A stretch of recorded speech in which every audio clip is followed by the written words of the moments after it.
Thank you for listening to the BJJ Brick Podcast. We'll be bringing you Brazilian Jiu-Jitsu and good times. We hope to flatten your Jiu-Jitsu learning curve, help you get the most out of your grappling ability, and meet your goals both on and off the mat. Welcome back, my friends. This is episode 47 of the BJJ Brick Podcast. This is Byron. I'm here with my buddy Gary. How's it going, Gary? Going good. How about you today, Byron? Doing good. We've got our friend Brian Marvin on the line for an interview today. Yeah, we can't go wrong with that. And today, Brian, is going to teach us the A.B.C. of Jiu-Jitsu. That's right. It's his one of his big principles, and I didn't realize that. But thinking back when I roll with him, he uses that quite a bit, and it works well for him. Yeah, we have been lucky enough to train with Brian a lot of times, and Brian's taught me a bunch. Especially last time I worked with Brian, he really helped out my arm triangle. I was never getting anybody with an arm triangle before, and it's probably become one of my favorite moves just because he sat there for 30 minutes and helped me fine-tune it. So thanks, Brian. Yep, that's the kind of guy. He's one of the nicest guys on the mat, and then when you roll with him, it's not always the funnest experience, but he's a very talented grappler, and not that's not fun, but he rolls. He's a beast, to just say it simply. He's a beast. Yeah, that's an understatement.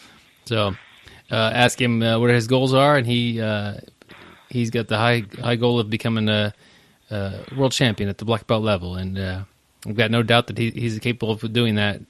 Seeing him perform in the past, so keep an eye out for him. Gary, we've got a quote of the week by George Foreman. George Foreman, the guy with the grills? The guy, yes. And it's funny because that's like the younger generation knows George Foreman is the guy with the grills. Yeah, George Foreman is the guy with the grills. But the crazy thing about it, the Foreman grill, did you know who got the first shot at the Foreman grill but turned it down? No, I don't. It was Hulk Hogan. Can you imagine turning that deal down and seeing all the success George Foreman has? I mean, one little thing different, it would have been the Hulk Hogan grill. Man, could you... I can't even... You're telling me George Foreman did not invent the grill, he just put his name on it? Well, I think whoever makes the grill put his name on it. Yeah, it was. They wanted to put Hulk Hogan's name on it first, but he didn't think it was going to do well enough, I guess. I should have got a quote from George Foreman about the grill, like about how it drips the fat away. Yeah, I mean, if you sit there and you watch the infomercial about it, or even there, and if you buy it in the recipe book, it's got a ton of, it's always him with his recipes. He's got the Foreman recipes, that his own personal recipes. So you can't go wrong with a George Foreman grill. But before, and the crazy thing is that we're talking about a grill for George Foreman. That is crazy. When he's basically one of the best boxers of all time. Yeah, that's what, like we're saying, if maybe you're a little younger or not really know anybody in boxing, maybe, I mean, that's the level of boxing that you'd have to be at to not know who he is. But he's a great boxer, and he had some really famous matches or fights. Here's a quote here. In boxing, I had a lot of fear. Fear was good, but for the first time in a bout with Muhammad Ali, I didn't have any fear. I thought, this is easy. This is what I've been waiting for. No fear at all. No nervousness. And I lost. George Foreman. So think about... That's a deep quote right there. And if you're nervous, before competition, that's not a bad thing. No, having a little bit of fear is probably good for you. Yeah, a little bit of fear is good for you. And, before competition, too, I think the more afraid you are of your opponent, or not necessarily your opponent, but just the outcome and the match, you're going to train harder, too. Yeah, like way before, yeah. Having that drive that this guy is going to be, like, really, he's training harder than you are, See, I always use that. So every time I'm not training, I always have that, somebody else is training, so I better get to the gym and do something. That's right. That's a good motivator. It's different with the high level stuff because those people know who their opponents are. But there's some unnamed guy in your bracket, at that blue belt level, or some girl who is training very hard, and you get to ask yourself, did I train as hard as that person did today? Yeah. And that's a little bit of a fear motivator. And he's talking, I think, specifically about like during the fight. He didn't have any fear of Muhammad Ali. He knew he was going to win. This is what he'd been waiting for, and he lost that fight without the nervousness, without the fear. He needed some of that, maybe. We talk a lot about controlling your adrenaline and not being, losing because of that, and losing because you're not able to implement a game plan and think about things. But it's important to have a little bit of that fear, that primal motivation behind what you're doing, and it'll help you. Yeah, and I couldn't even imagine, two of the best boxers in the world going at it. You're going against one of the best boxers ever, Muhammad Ali, and you have no fear. That's just crazy. I just couldn't imagine, you're that confident yourself. I mean, I wish I had that kind of confidence in myself. But just that high of a level and having no fear.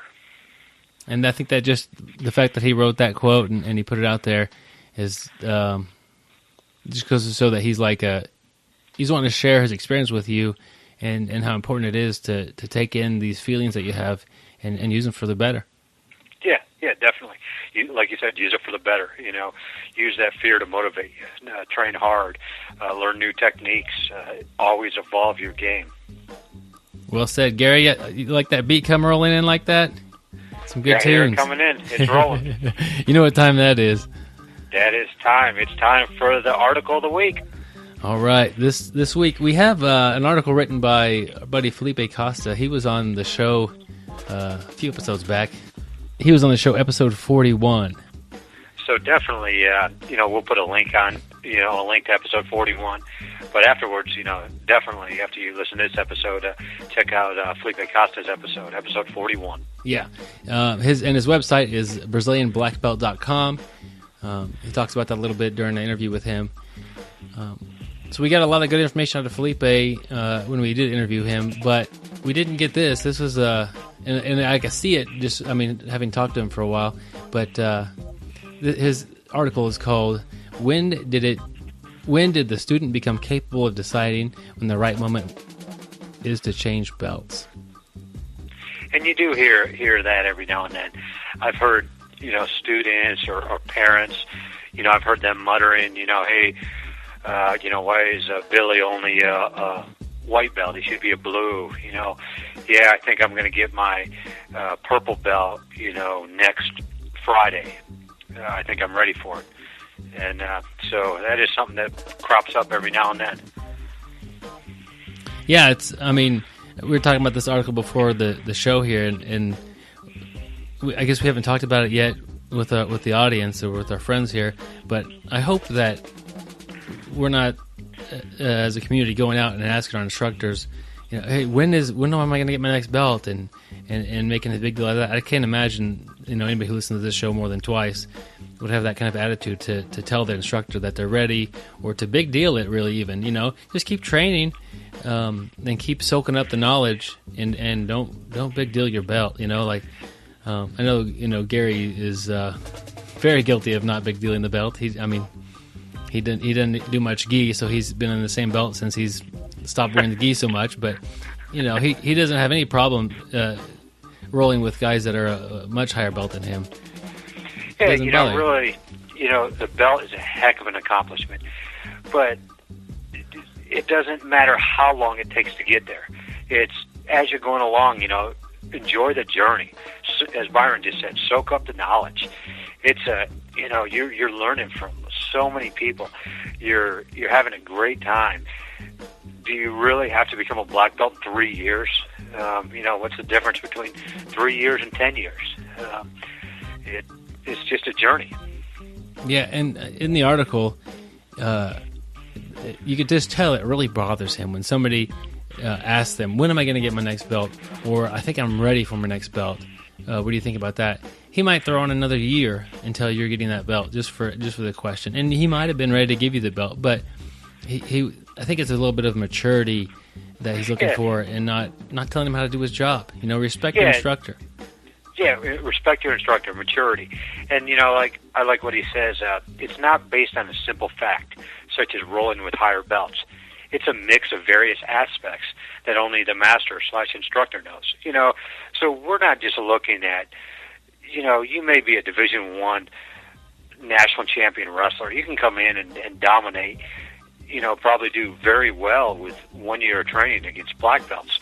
But does that really mean you're a black belt in jiu-jitsu? I mean, you're probably a black belt in wrestling, but do you really have all the jiu-jitsu knowledge? And you can't just go by the rolling aspects. There's a lot more to it. Absolutely. And Gary, you mentioned a quote he had in here. Remember that? Yeah, there's a quote in there that I love. It's highlighted. It's bolded down towards the bottom. He said, "The best thing I've heard from a student was, in parentheses, Felipe, don't worry about giving me a belt. Worry about giving me the knowledge." Boy, how would you like to have that student if you were an instructor? That's a perfect attitude to have. Think about that if you're worried about your belt, and maybe kind of change it to where just worry about the knowledge. It's so long anyway. You shouldn't be focused on a belt. You should be focused on day-to-day learning and smaller goals than that, than your next belt. And you think about everything we do. To graduate from high school takes 12 years. To graduate from college, let's add another 4 years to it. To get a master's degree, another 2 years. To get your black belt, it's a long journey. We don't have a certain time set, but you have to have that knowledge in between there. You're not going to get that knowledge in a short period of time. It's something you're going to have to soak up, through repetition, through learning, through training. Yep, that is the article by Felipe Costa. It's titled, "When Did the Student Become Capable of Deciding the Right Moment to Change Belts?" BrazilianBlackBelt.com. I'll put a link to it in the show notes. Check it out. You can tell he's very passionate about this subject, and it's more than like a pet peeve of his. It's something that really frustrates him when students try to tell him how to do his job, I think is basically what it boils down to. Yeah.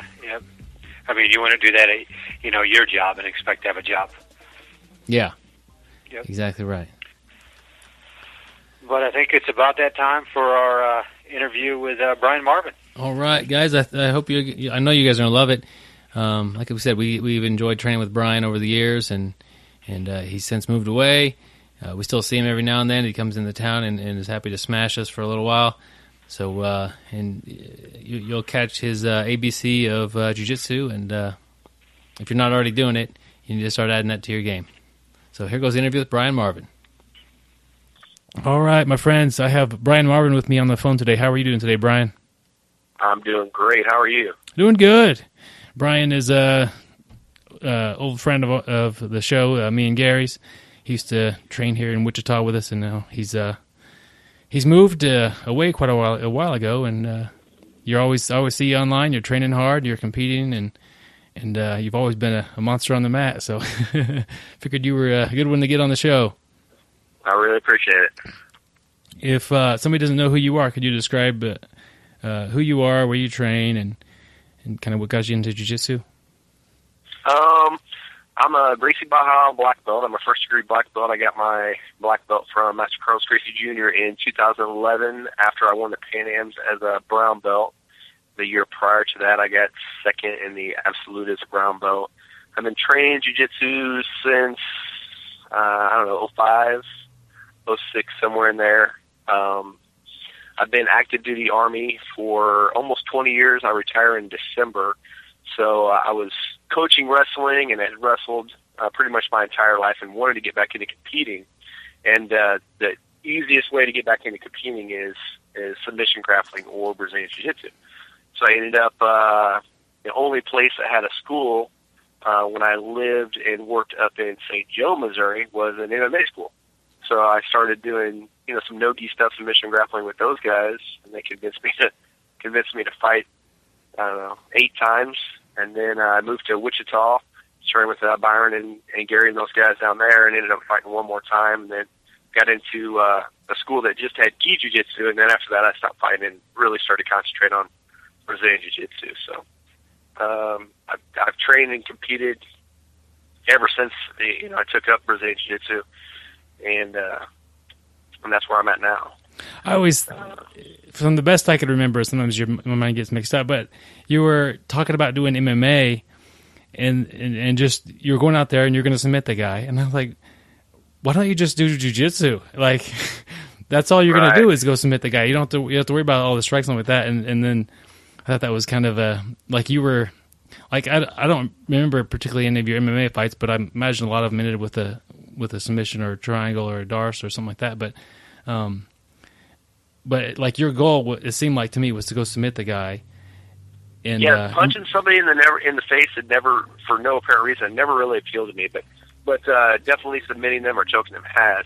I think I was 7-1 in MMA. 5 of those 7 were with, I believe, an Americana. I submitted with the same submission. And then the other 2, I had one in a crucifix and punched him twice in the head, and the ref stopped it. And the other one, it was I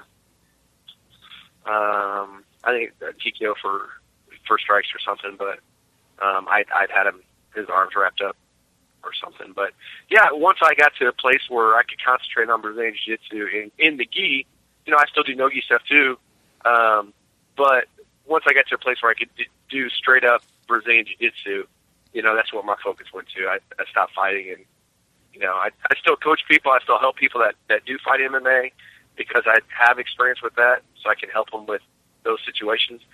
But my focus is on Brazilian Jiu-Jitsu and teaching and training and competing. So all 3 of those. Cool. And what kind of a style do you have to your jiu-jitsu? What kind of game do you play? A lot of people say I have a smashing style. I believe in basic Brazilian Jiu-Jitsu. Very rarely are you going to catch me doing berimbolo. Can I do a berimbolo? Yes. Do I want to do berimbolo? No. I want to stay on top. I want to smash, and I want to submit you. I've got an attacking style, and I've got a motto it's always be choking. A.B.C. So I'm always trying to choke. Anytime I can be attacking, I'm trying to attack. So I've got a very aggressive, I guess, style of jiu-jitsu. I don't like to sit around and wait, and I like to get after it right away and work on a submission against you. I'm not trying to win by an advantage or a point. I'm trying to finish the fight soon. Do you think your wrestling background helped you get that heavy pressure style, or did it just something you more developed just as jiu-jitsu? I believe so too. I believe it has, because I transitioned pretty well from wrestling to Brazilian Jiu-Jitsu. And I don't know if it's because I started in no-gi first, with submission grappling and MMA, and then went on to the gi, or what it was. But I don't know. I just think the wrestling mentality of pressure and your hips really kind of led to that style. Cool. Where are you training at now, and who are you training with? I just opened up my own academy, Gracie Barra Sugarland, in Sugarland, Texas, which is a suburb of Houston, Texas, in July 14th. So it's been open for 2 months now, almost 2 months. So I just opened that up. So I'm working on client based now on students. I've got a small team started, and we signed up probably, I don't know, 2 to 8 a week that are looking to train. Our biggest program that we've got right now is a kids program. I love teaching kids. I mean, they literally crack me up. And, they're our future in Brazilian Jiu-Jitsu. I mean, obviously I like teaching adults too, and I get to train with them a lot, but, the kids, are the future. It's fun to see them progress from not even being able to do a hip escape the first time and trying to explain to them what you want them to do. And then when they get it, it just like clicks in their head. It's a very rewarding thing to see. And I train with there's a wealth of knowledge down here in Texas and in the Houston area. Professor Draculino is down here. He's 30 minutes away from me. I get to train with him and his guys every once in a while. Professor Opiano Malachias is down here. I used to teach at his school. He's a huge influence in my life and helping me.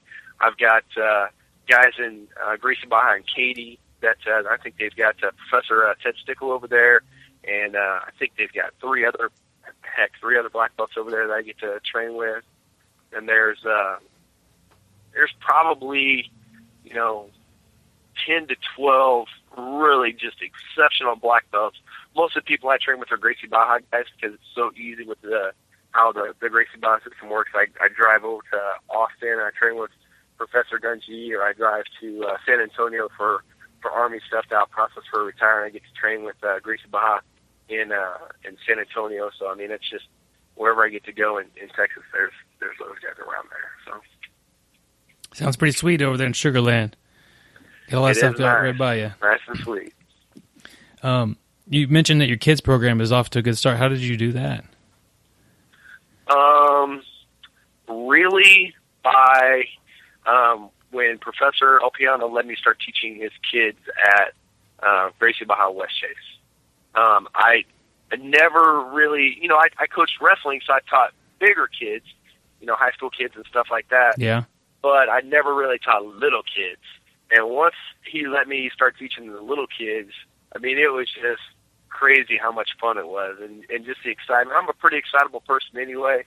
I like to laugh and have fun, and I want the kids to, be disciplined in the stuff that they're doing, but I also want them to just absolutely love what they're doing as well. So by Professor Opiano giving me the opportunity to do that is when, I really got the love for teaching kids, and it's just grown. As kids come in to try out the class, they just absolutely enjoy it, and they refer their friends and their friends. And heck, I've even got 2 families that the mom signed up the kids, and now the mom is training. I've got a women's Brazilian Jiu-Jitsu class too, specifically for women's self-defense and women's Brazilian Jiu-Jitsu. I've got 2 moms that are training now. So I've got a mom and 3 kids that are training, a mom and dad, and 2 kids that are training in the school, and it's awesome. That's awesome. And it all started with the kids coming in and training, and then the parents getting roped into it. Yeah, I'll start with the kids coming in. That's funny. That's good, man. That shows that the parents watch you with their kids, and they appreciate what you're showing them, and they want a little bit of some jiu-jitsu action for themselves, I guess. Yeah, I think so too.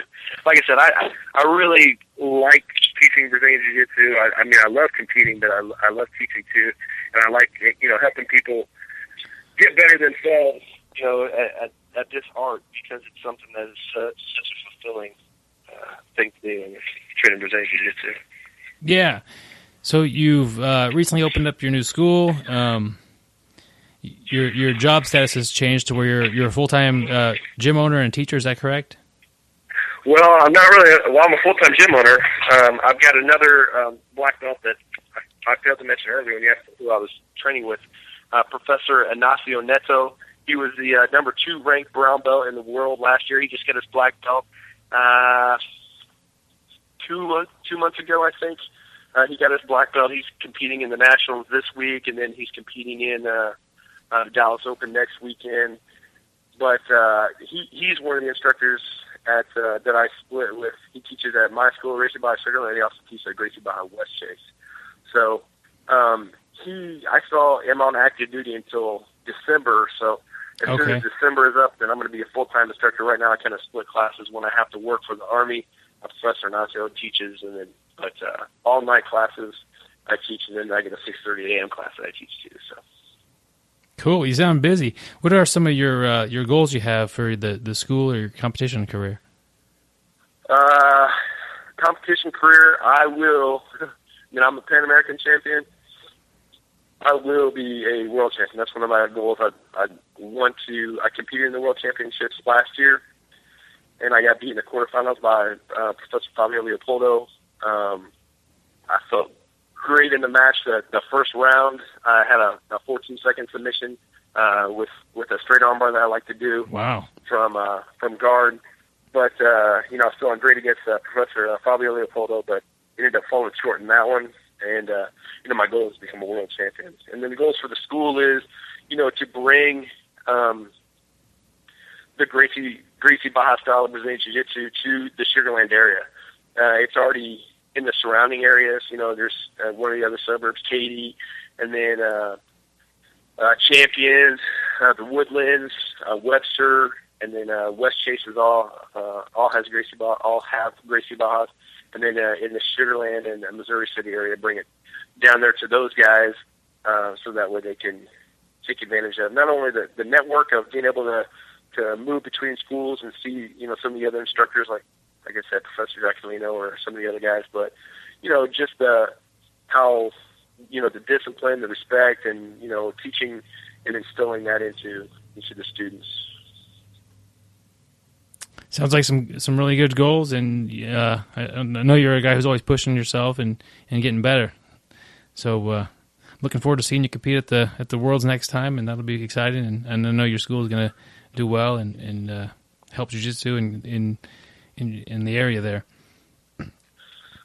I really appreciate it. Thank you. Can you, since you've got your black belt, can you think about maybe something that you've learned or figured out about jiu-jitsu that you didn't really realize before that? Since I got my black belt,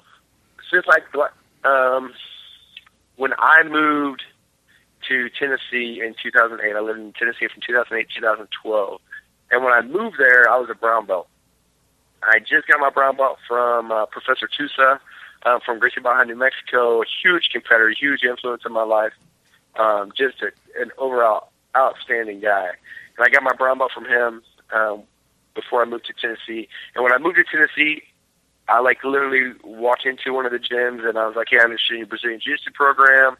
And they didn't have an instructor there because where I lived was outside of an army town. And he's like, "Well, you're a brown belt, you could teach." And I wanted nothing to do with teaching at the time. Nothing. All I just wanted to do was train and compete. And through teaching, I found that two things happen. One, when you have to explain the technique, you have to thoroughly understand the technique. Just going out on the mat and doing something and not having to explain to somebody like, "Hey, how did you do that?" I don't know, I just did it. I've always done it that way. But having to talk through it and explain it to someone, really made you understand the positions and the art itself.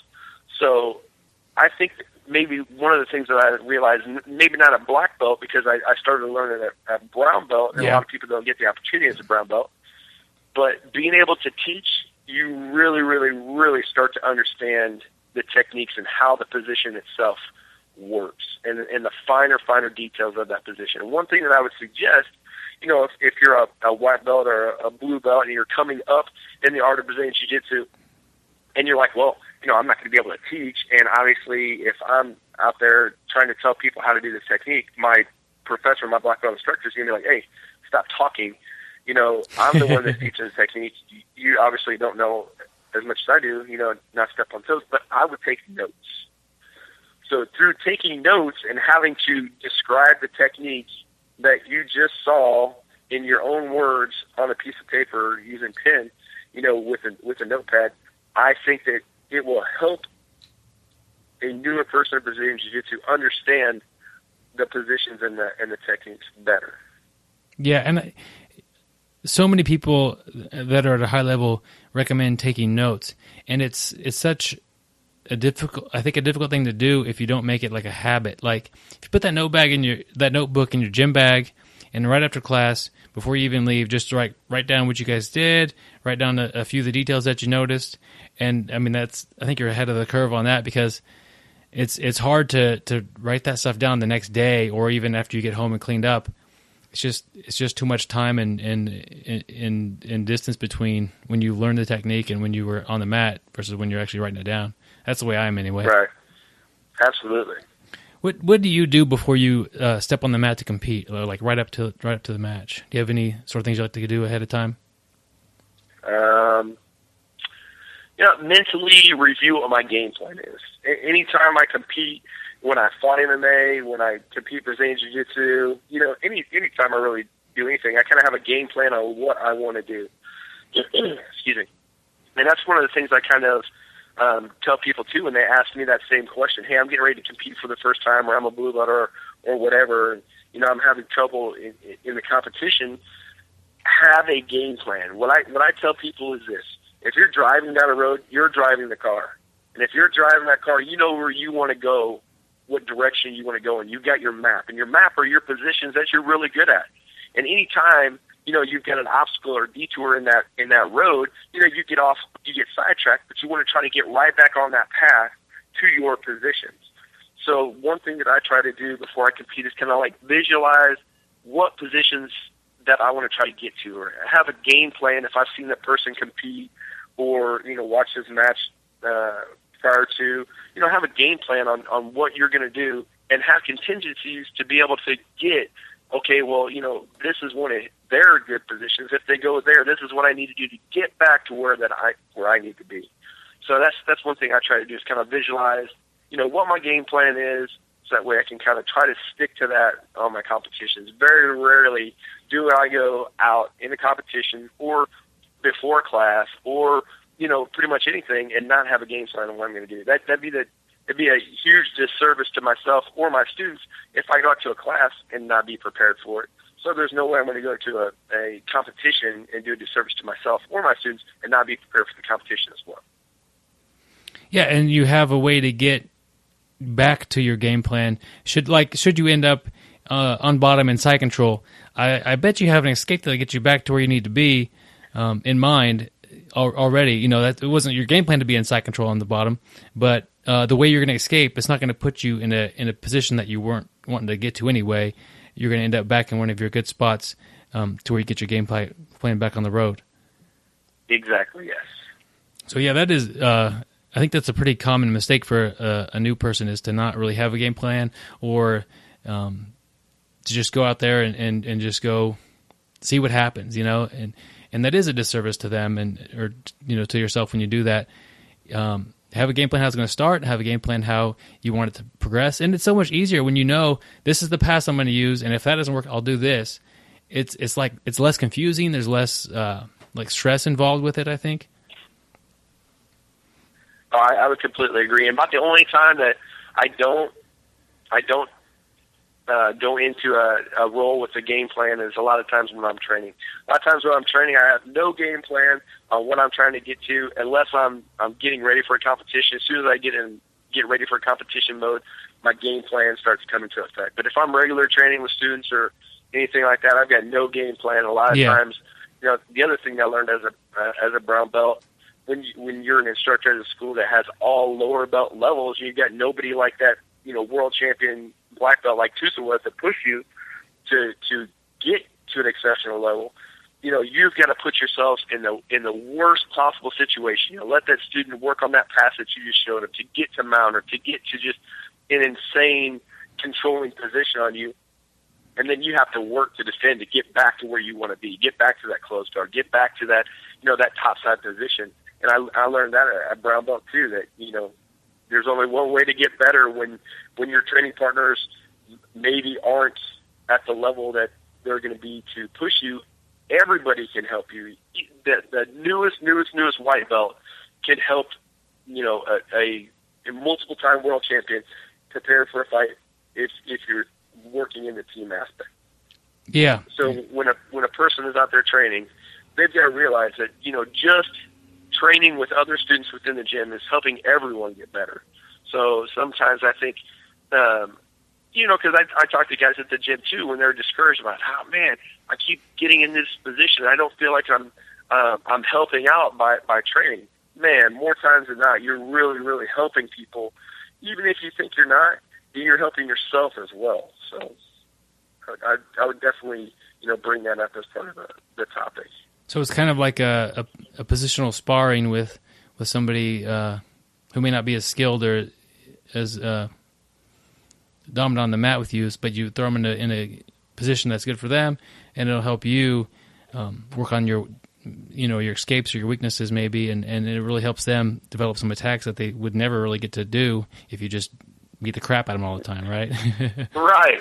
And if you do that too, you got a guy out there, you're a purple belt, or you're a brown belt, or you're a black belt, and you got a bunch of newly promoted blue belts, or some new white belts, or some mid-level white belts out there, and you're constantly just kicking the crap out of them.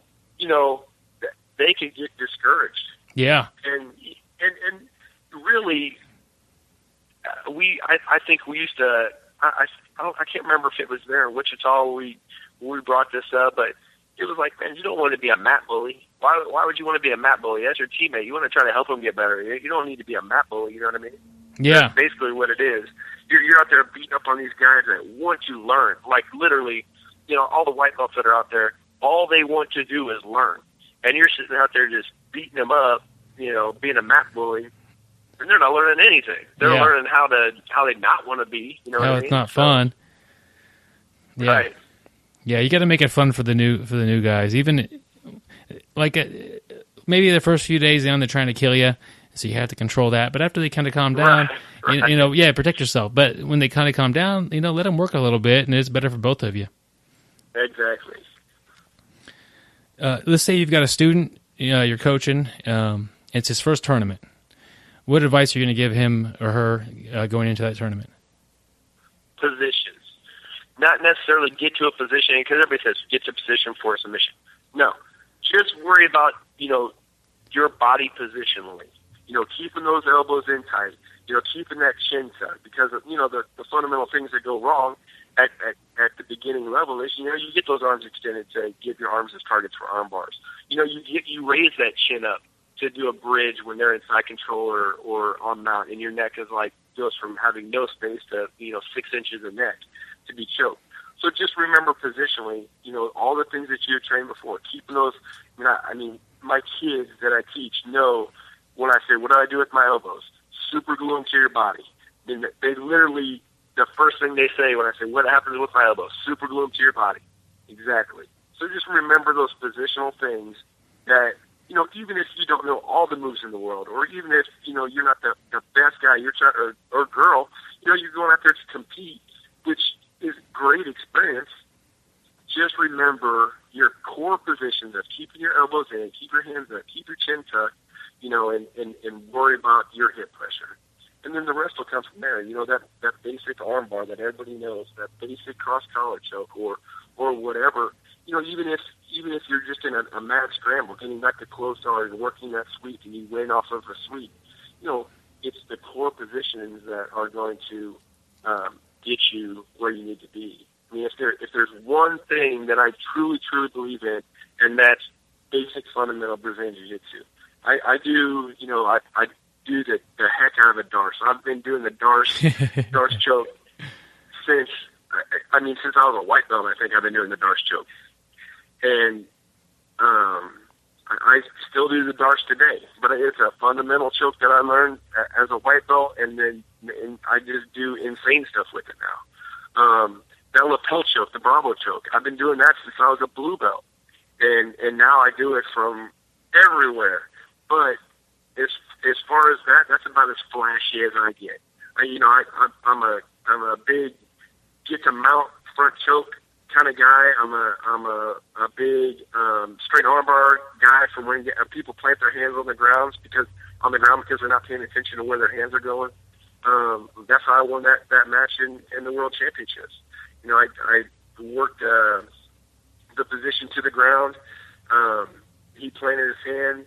I immediately went to the straight armbar, and 14 seconds into the match was over because, just a simple mistake if he put his hand on the ground, and I'm going to take it every time. I'm a big fundamental Brazilian Jiu-Jitsu guy. Do I know how to do 50-50? Yes. Do I know how to do the Barambolo? Yes. Do I know how to do all kinds of crazy, what's Gene Cornelius' new guard? Worm guard. Yes. Did I use the worm guard for like 2 weeks and be like, all right, now I'm back to my regular game? Yeah, of course I did. I experiment with stuff all the time. I'm never trying not to learn things, but I always get back to my core Brazilian Jiu-Jitsu. So if there's one thing that I would suggest to anybody out there is, don't forego the core fundamental Brazilian Jiu-Jitsu for all this crazy, flashy stuff. Is it good to do new things? One of my professors, Rafael Barata Freitas, he invented the Barata Plata. Do I use that? Yeah, if I get in that situation, absolutely I'm going to use a Barata Plata. But, it took him, I remember when he first started doing the Barata Plata, and it was in 2007 is when I think he first started doing the Barata Plata. And now we're in 2014, 7 years later, and now it's getting pretty popular.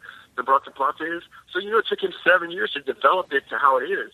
And if people, the Berimbolo, Samuel Braga, invented that in, 2002? And now, over the past 4 years, everybody's like, oh, the bracha plata, man, Samuel Braga's been doing that since, 2002 or 2006. I can't remember what it was. But, now people are saying, yeah, because it's been developed over the years.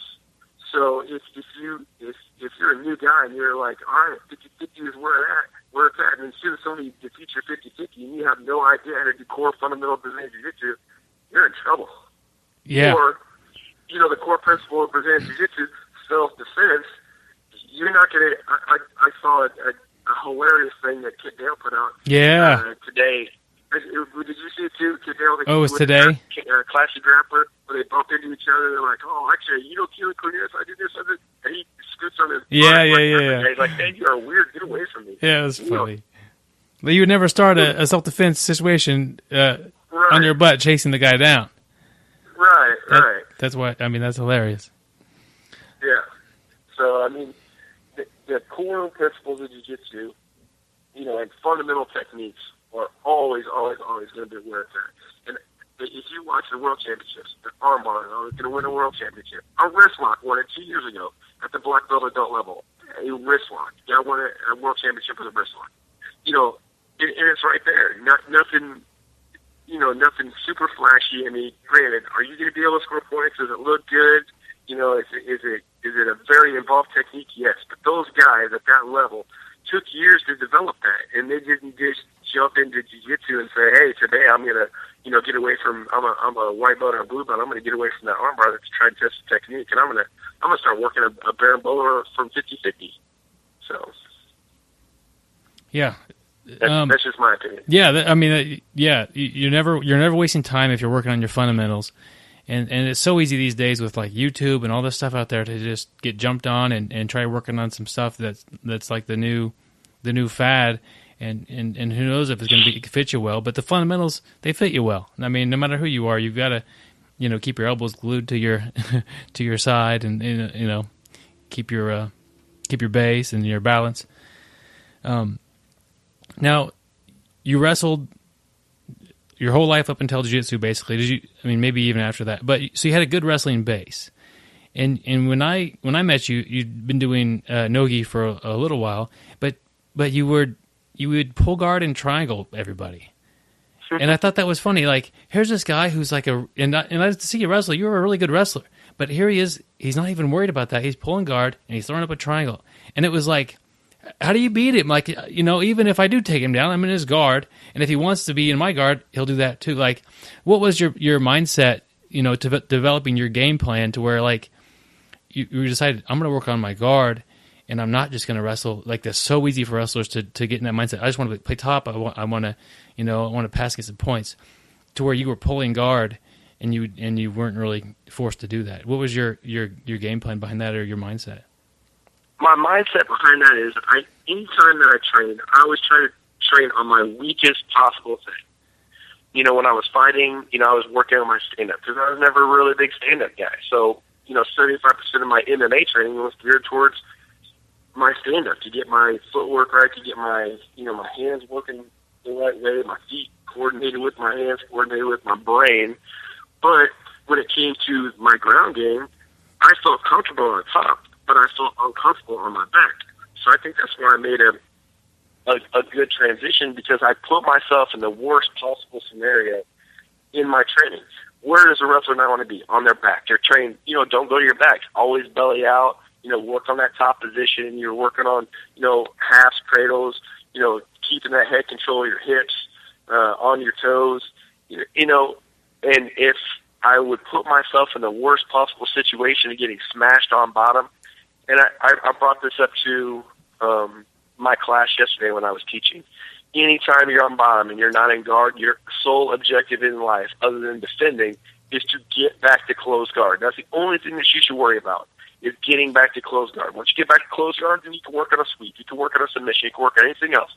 But that's what my mindset was when I first started training, was be in the worst possible situation that you could be in, the most uncomfortable spots you could be in, and then work to develop it from there. Develop your weakest link first, and then the rest of the stuff will get better. And, you know, I could have very easily concentrated on my strong suit, and which was wrestling and top, but that would have never fixed my, as soon as somebody would have put me on bottom, I'd have been in trouble. So I think if, you know, you have that mindset of know what your strengths are, what your weaknesses are, you know, develop your strengths, but always constantly work on your weaknesses. Weaknesses have to take priorities over your strengths. Your strengths, you're always going to fine-tune that stuff, but you've got to turn your weaknesses into the strengths and your strengths into just, like, domination. Yeah. Somebody we interviewed a while back, they said, hey, if you're not the best wrestler in the entire bracket, and your whole game is wrestle, you're going to lose. Like you need to have other options. You can't be so one-dimensional that you can't be taken out of that game. And that the BJJ Brick podcast is the brick idea is like you have a couple of really good moves that you've worked on, and it feels like you're smashing somebody with a brick. When you get the opportunity or the position to use them, it's almost like it's unfair. You know, like in competition, they don't even know they're coming. You know, it's a huge advantage to have, you know, one or two really good bricks in your arsenal that you could throw. And I always thought, you know, you got that. I'm sure your game's changed, but like you mentioned, your Darce, you've been doing it forever, and your triangle and your passing has always been. Like, when I think about you, and if you have any bricks, I'd say that those are the ones I remember about you, and like how important it is for you not to just play around, you know, learning little moves all the time, but you are always working on those techniques that you're already really good at too. Like we just talked about, you working on your weaknesses, but like the attacks you have, they're always getting better. It seems like. Yeah, I'm always trying to refine how I do and how I get to those techniques. You know, I keep bringing it back to the class and what I talk to my students about, but yeah. You know, it's a big part of what I do as a jiu-jitsu guy. If I don't believe in it, then why would I teach it to my students? You know, and not. I think it was literally 2 weeks ago, I challenged my students to take, you know, if you got a 3-roll training session or a 4-roll training session, take one session to do nothing but study how the body reacts to when you go to pass their guard. Where do people traditionally put their hands? You know, where do their hands go? When you go to mount, what is their reaction? You know, when you do whatever position, just study how the body reacts to what you're doing. And then from there, put together trends. Okay, well, generally, when I go to mount position from here, this is where their hands go. Okay, well, that's a trend. What can I do to capitalize on that trend that I've created by doing this pass to, you know, X amount of people? So one of the things that I think helps, you know, really refine your techniques and, you know, get into the intricacies of what you're doing is when you study how a person reacts, and then you put those reactions together as trends, and then you develop a way to, you know, work against the trends that you see time after time after time. You know, if I open up a door, and every time I open up a door, you know, I get punched in the face. The next time I open up the door, I get punched in the face. I open up the door, I get punched in the face. I'm going to stop opening the door. I'm going to walk to the next door, and I'm going to try to open up that one. Or when I open up the door, I'm going to duck, and I get punched in the face. You know what I mean? Or be looking for a window. Yeah, right. yeah. I'm going to study the trend and not capitalize on the trend that I see. So. I think that's real nice because, you know, we train like, okay, they're going to put their hands like this when you pass the guard, but you're going to pass the guard differently than I'm going to pass the guard, so they're going to react in a unique way to where what you do next isn't going to work for me because that's not how I'm passing. So it's like a way to kind of individualize your own development and training to your style and help it move on to that next level. That's really cool. Exactly. I mean, and if you took a poll and you asked, you know, 15 people how to teach me to do an arm bar from guard right now. you're going to have about 15 different explanations on how to do an armbar, because everybody, depending on their size, their strength, their flexibility, how they were taught and what they've developed, is how they do an armbar. So the key is, just like what you said, how you pass the guard is going to be different than somebody else passes the guard. When I teach an armbar, I tell people all the time, there are two things that one that I like about Gracie Barra. They've got a fundamentals program. They have a curriculum that they follow, and it's taught by everybody. Like, we're in week 15 this week, and you teach week 15 literally by the book. This is how you do these techniques. And then from there, the student has to find it within themselves to kind of develop based on their flexibility, or they say, hey, Professor Brian, I can't get my foot here. What can I do, because of my flexibility and my mobility isn't allowing me to do that. Then you can get into it a little bit further. Okay, well, based on your flexibility, these are some avenues that you can go from there. But, everybody's going to have to find out their jiu-jitsu for themselves. I can learn the stuff that, Ignacio does. I've learned from you.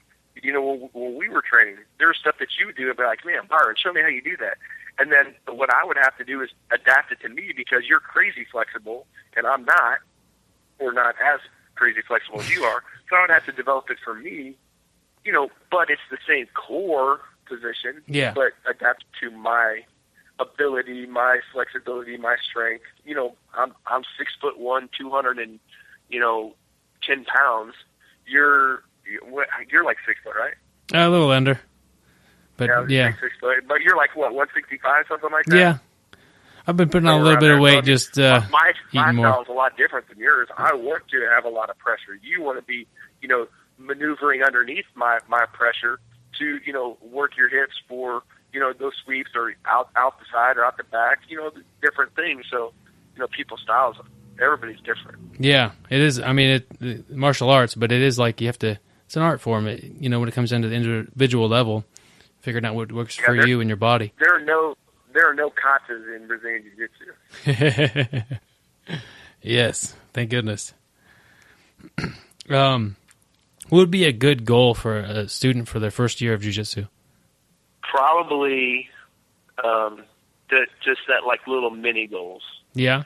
And, if you set like a huge goal and you have no gates along the way to judge your progress, you may be discouraged a little bit. So I would set mini goals, like, in the first, 3 months when I train, I want to be able to, do a good hip escape and be able to recover closed guard from side control. I want to be able to do that.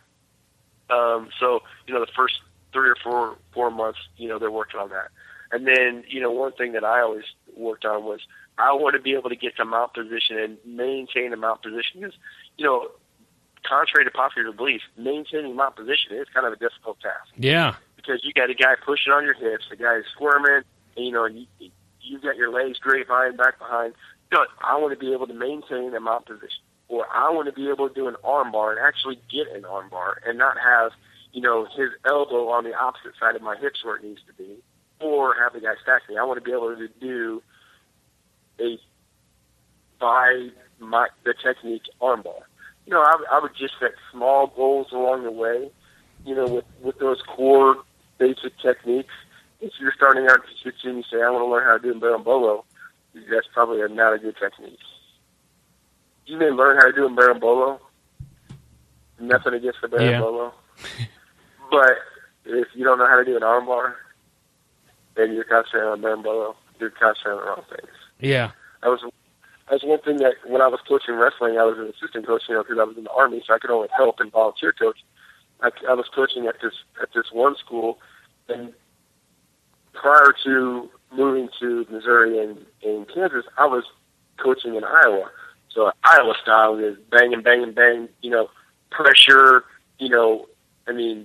dominating on basic fundamental techniques, takedowns, turns, escapes, stand up from referee's position, double legs, high crotches, single legs. And I moved to Missouri, and the head wrestling coach was wanting to teach these just crazy things. he's like, yeah, but, you know, if they can get good at this, you know, people won't be ready for that. I'm like, yeah, but you guys can't even do a double leg takedown. Yeah. He can't even do a double leg takedown. How are you going to try to teach this guy this crazy, you know, rolling, spinning technique for this takedown when he can't even do a basic double leg takedown or sprawl and cross face? You want to teach some crazy thing, you know? And so it was kind of frustrating me at that level. So that's why, you know, I've always been a big fundamentals type of guy. Some of the times the newer guys will look at these matches and they'll see, you know, a guy pull guard, Berimbolo, you know, hop on the back and end it with a choke like pretty quick. And they're like, well, if I could just get those little series of moves down, you know, I could compete really well. But what they're not seeing is if you did that to the guy who's across the mat from the guy who just did that, he's going to pass your undeveloped guard immediately. Like, there's so much more at play underneath what you're not seeing that they're able to do, that you've got to have I like how we keep going back to the fundamentals, how important they are, because it's so easy to get off of the fundamentals and to work on flashy stuff, but a lot of times you're just wasting your time and your energy. You're not getting anywhere with that stuff. No, don't get me wrong. Well, I do agree with you on that completely. But don't get me wrong. I'm not saying that, hey, in order for you to do a Berimbolo, you know, you need to be at a brown belt or a black belt level, and you need to develop all these fundamental things. There's a blue belt that trains with Professor Draculino. His name is Andy Cordova. Like, this kid, 50-50 Berimbolo, he's a world champion. He's a blue belt. Yeah. And he's like 17 years old, or I'm sure he's older than that. I'm saying 17, but I'm sure he's older than that. Yeah. But, you know, I train with him, and he's trying to Berimbolo me. He's got me locked down in 50-50, and that's great for me because that's his game, and then it's my job to try to defeat that game, you know. But if I defeat his Berimbolo or I defeat his 50-50, guess what?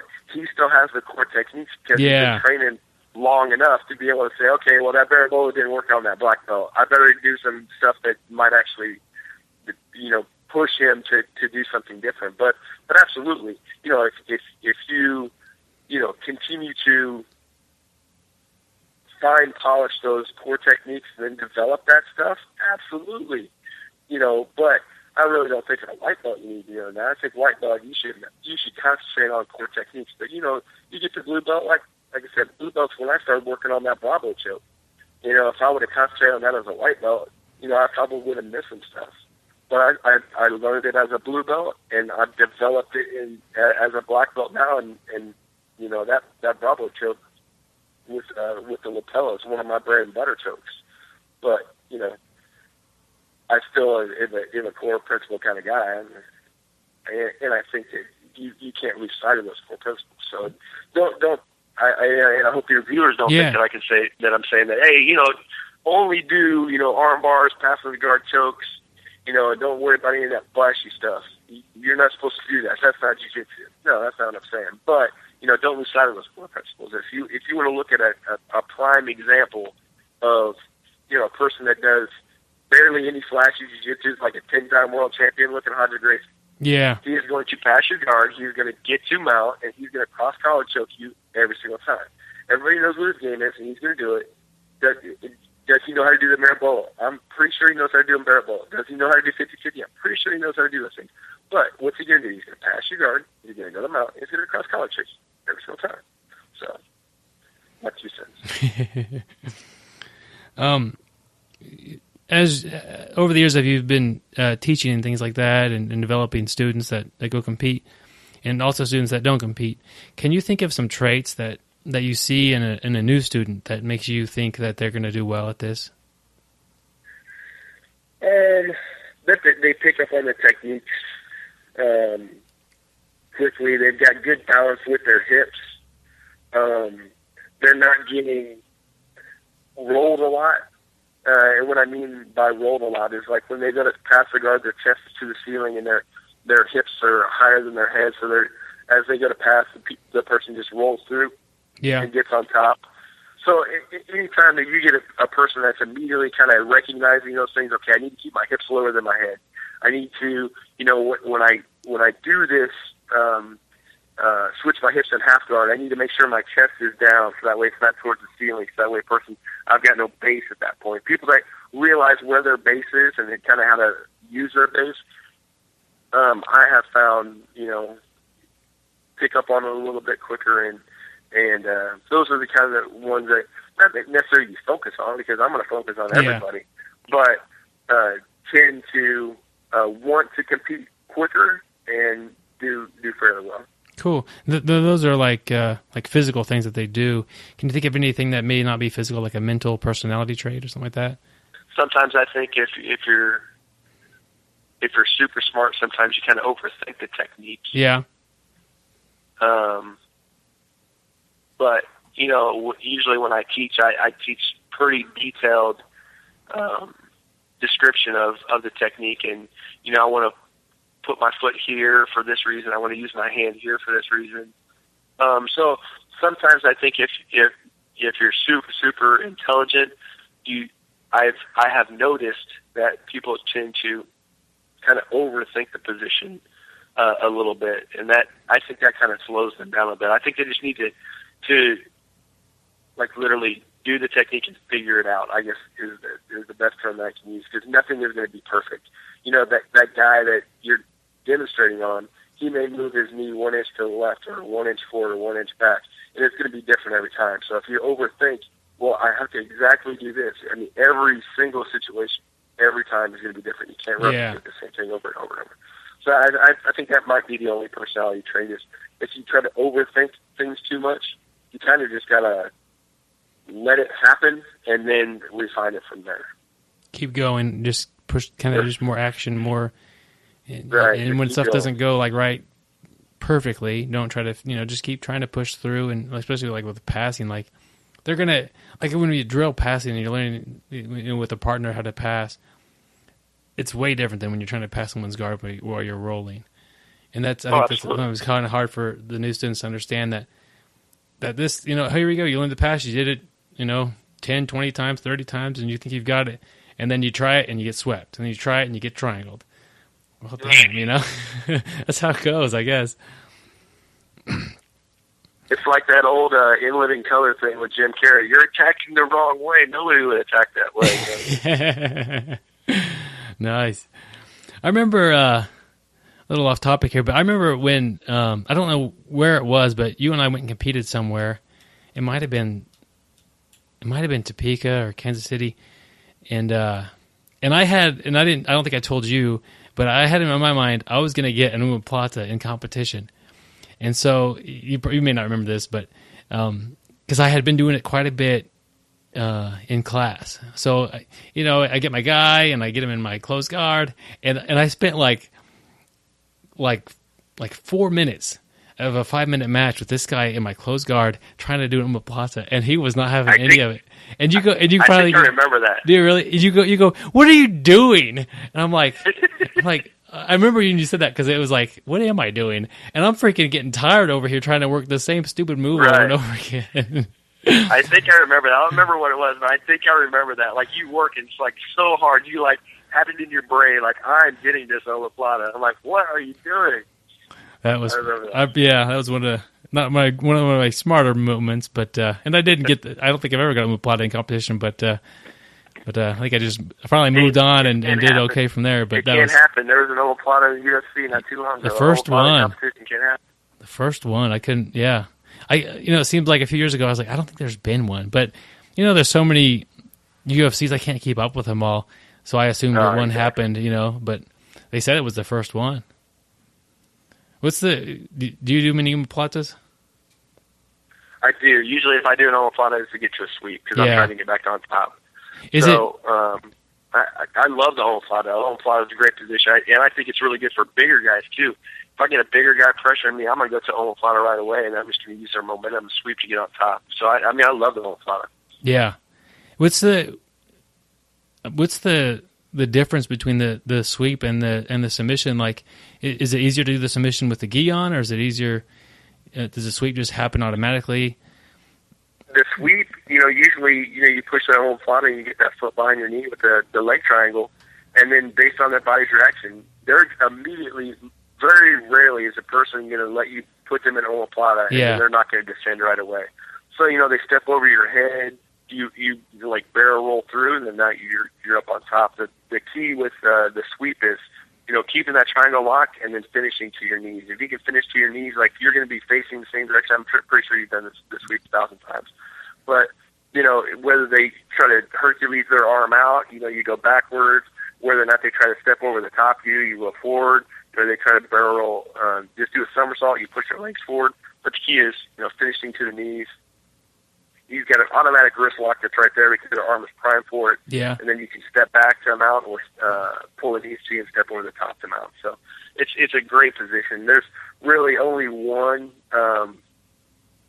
omoplata finish that I try to do from the actual omoplata, and Samuel Braga taught it to me probably six years ago or something like that, and that's my foot woven into the far side armpit and extending my legs.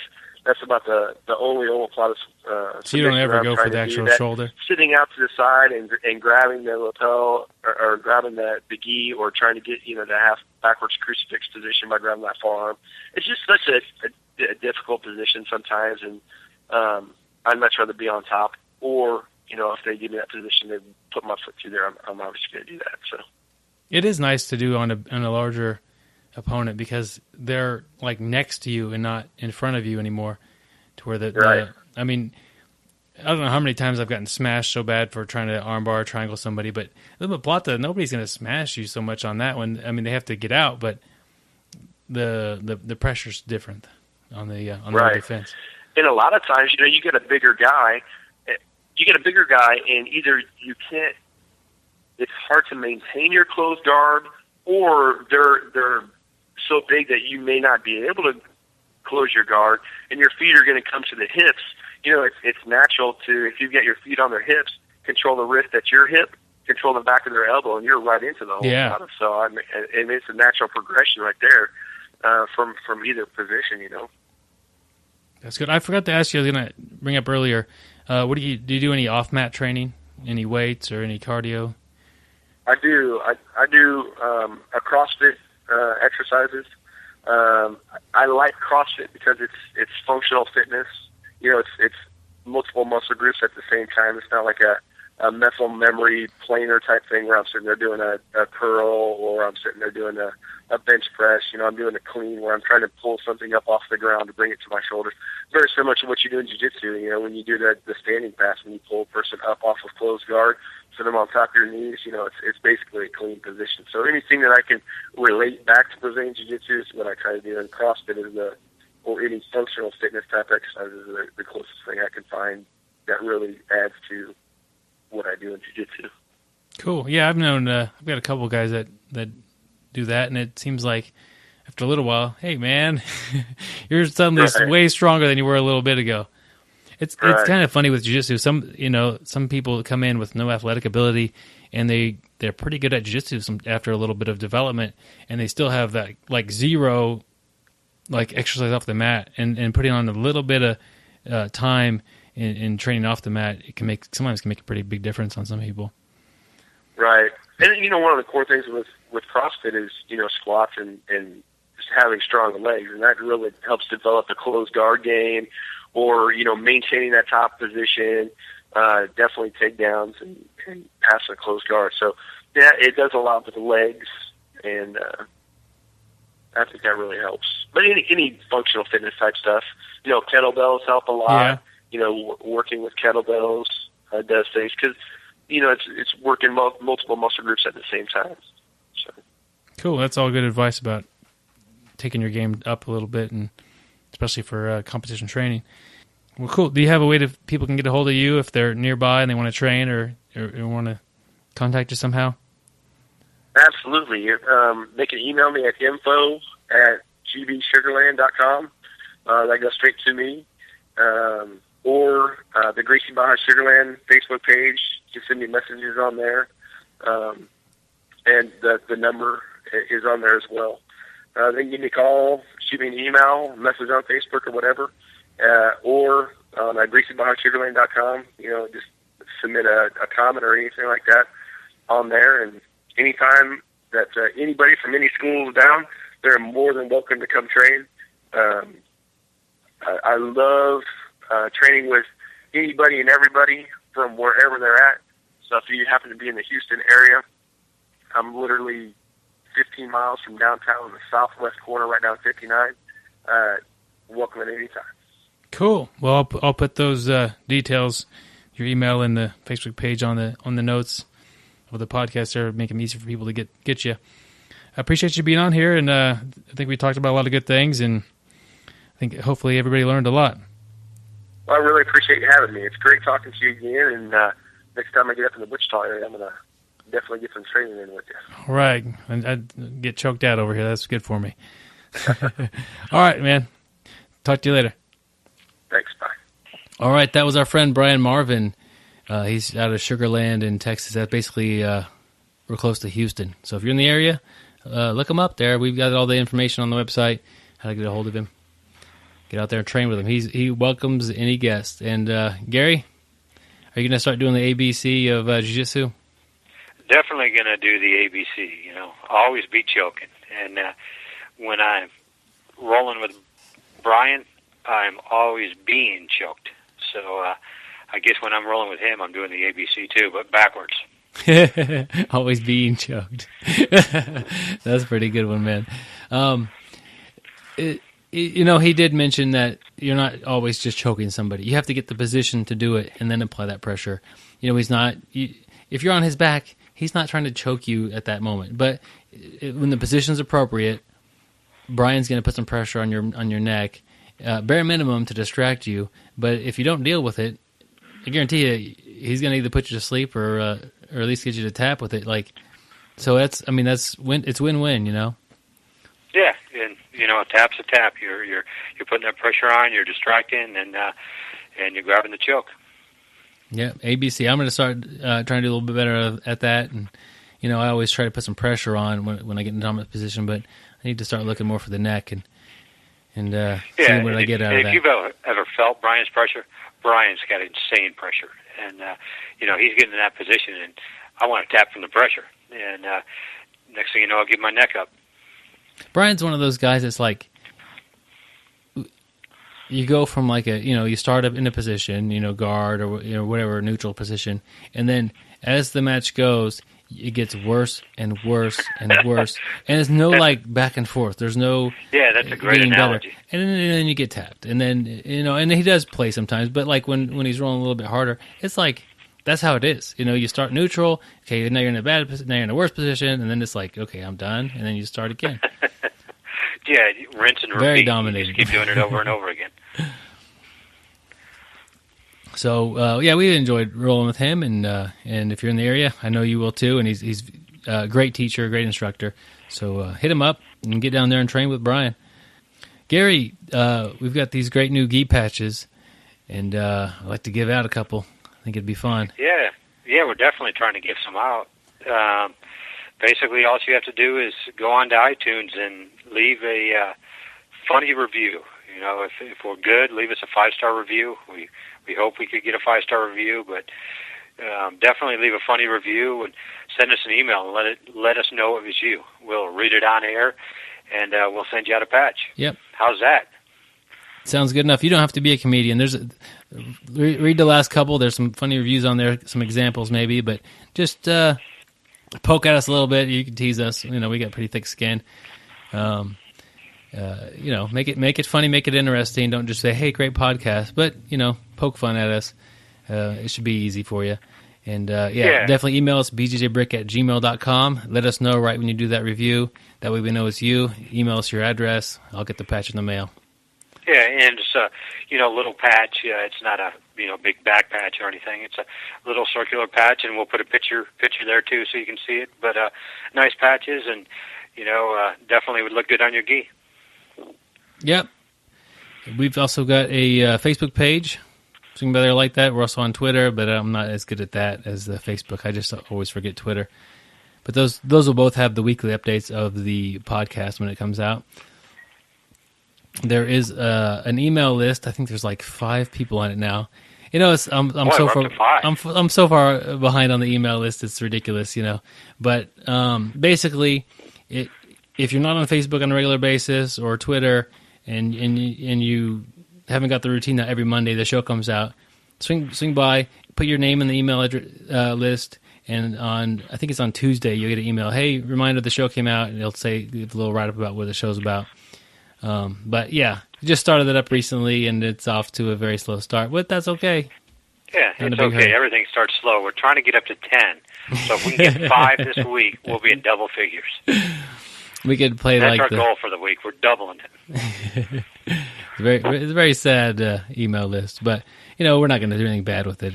People worry about their name on their email, but it's just a way that we can get a hold of you if we need to, and a way to send you the weekly thing about the podcast. Yeah, and if you do send us our email, it'll never be sold, anything of that sort. We're not here to make money. As you can see, we're giving away a patch. We don't charge for our podcast.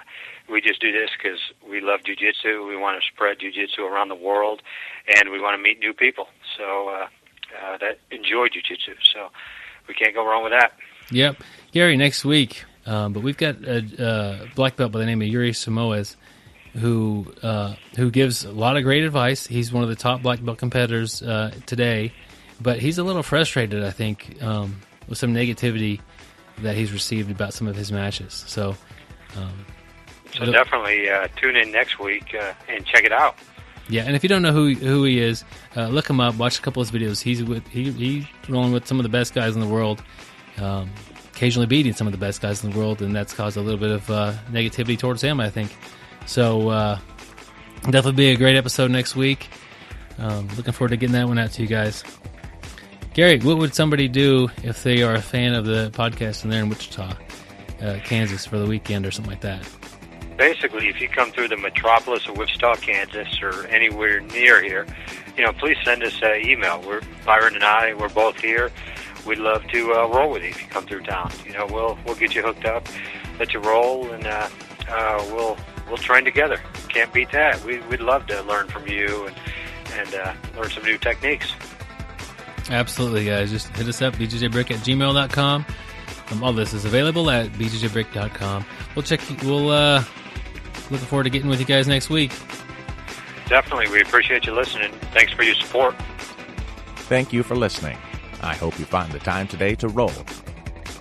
After all, the best way to get better at Brazilian Jiu-Jitsu is to do Brazilian Jiu-Jitsu.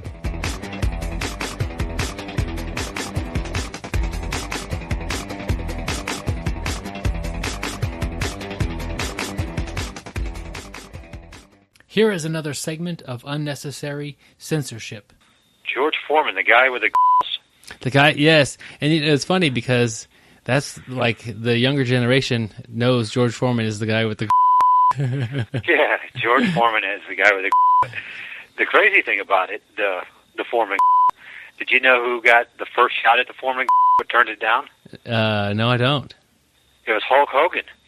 Can you imagine turning that deal down and seeing all the success George Foreman has? I mean, one little thing different, it would have been the Hulk Hogan. Man, I can't even, you're telling me George Foreman did not invent the just put his name on it?